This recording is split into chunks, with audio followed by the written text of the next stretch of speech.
Indore STF ने एक अंतर्राज्यीय अवैध हथियार तस्कर को पकड़कर उसके पास से 4 अवैध पिस्तौल, एक एक्स्ट्रा मैगजीन और नगद राशि जब्त की है। जब्त हथियारों की कीमत करीब 1 लाख रुपए बताई गई है।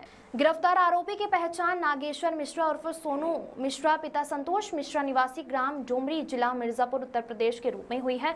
आरोपी पूर्व में भी वर्ष 2022 में थाना पडरी मिर्जापुर में अवैध हथियार के साथ पकड़ा जा चुका है। पूछताछ में खुलासा हुआ है कि आरोपी एक संगठित गिरोह का हिस्सा है जो मध्य प्रदेश से हथियार खरीदकर उन्हें उत्तर प्रदेश में बेचता है। पुलिस यह जानने में जुटी हुई है कि बड़वानी से उसने हथियार किससे खरीदा और यूपी में किसे सप्लाई करने वाला था। एसटीएफ ने आरोपी के अन्य साथियों की तलाश शुरू कर दी है, जिसके लिए अलग अलग टीमें गठित की गई है। आरोपी को गिरफ्तार करने और हथियार बरामद करने में निरीक्षक ममता कामले, प्रधान आरक्षक जितेंद्र चौहान, कार्यवाहक प्रधान आरक्षक भूपेंद्र गुप्ता, राजेंद्र सिंह परिहार आरक्षक विकास भूरिया, विवेक द्विवेदी, सचिन भदौरिया, राहुल रमनवाल और चालक देवेंद्र सिंह का सराहनीय भूमिका रही है। वरिष्ठ अधिकारियों के निर्देशन पर उप पुलिस अधीक्षक राजेश सिंह चौहान, एसटीएफ यूनिट प्रभारी इंदौर के मार्गदर्शन में निरीक्षक ममता कामले के नेतृत्व में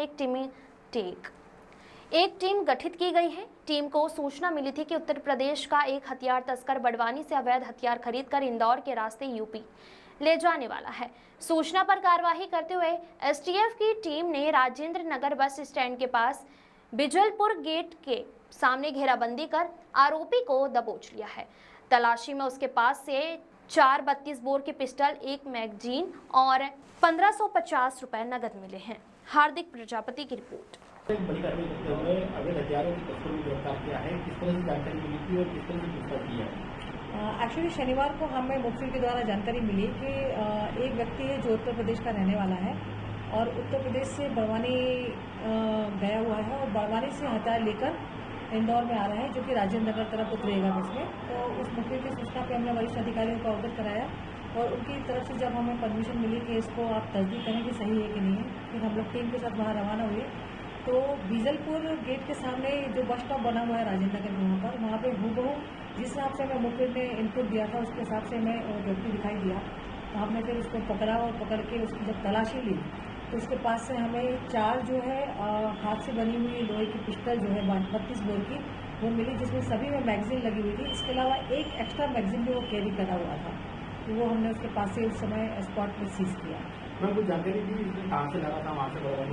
अभी चूँकि इन्वेस्टिगेशन के दौरान उसने सिर्फ इतना ही बताया है कि हमें बड़वानी के पास खलघाट एरिया से वो लेकर आया है। किसके यहाँ से लेकर आया है ये भी इन्वेस्टिगेशन में चल रहा है। यहाँ पर क्यों लाया था, किसकी जानकारी सप्लाई करने वाला था? वो एक्चुअली इंदौर में नहीं उसको डिलीवरी करना था। डिलीवरी उसको उत्तर प्रदेश में करना था, क्योंकि वो मूल रूप से मिर्जापुर का रहने वाला है और पहले भी अवैध हथियार की केस में जेल जा चुका है, जमानत पर बाहर है। इनफैक्ट अभी चोरी के मामले में 5 अप्रैल को ही वो जमानत से बाहर भी आया था। उत्तर प्रदेश में जिस तरह से एक वक्त मतलब कुछ बताया उसने किसी गेम को सप्लाई करने वाला था उत्तर प्रदेश, जैसे मिर्जापुर नाम आ रहा है, तो वहाँ पर किसी व्यक्ति को नाम बताया? एक्चुअली कुछ अभी इन्वेस्टिगेशन के पार्ट में चल रहा है, उसको लेकर टीम भी बनी हुई है, तो विवेचना के दौरान देखेंगे अभी किसका नाम आया है, तो उस दिशा में अभी कार्रवाई चल रही है। ये किया जा सकता है कि मध्य प्रदेश के जो अंजाड़ बड़वानी जो क्षेत्रों से अवैध हथियार विभिन्न राज्यों में जाते हैं, अभी तक के इन्वेस्टिगेशन में और इसके पहले भी जो एसटीएफ के द्वारा कार्रवाई की गई है,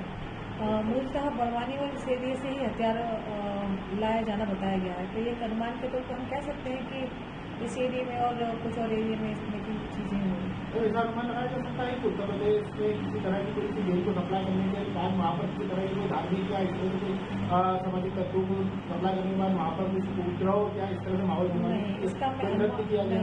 ऐसा हम अनुमान का भी नहीं कह सकते। इन्वेस्टिगेशन के दौरान जब वहाँ के कोई व्यक्ति अगर पकड़ में आते हैं और पूछताछ के दौरान कोई बात अगर आती है तो आगे इस चीज़ को हम क्लियर कर सकते हैं। अभी अनुमानता तो कुछ भी नहीं कहा जा सकता।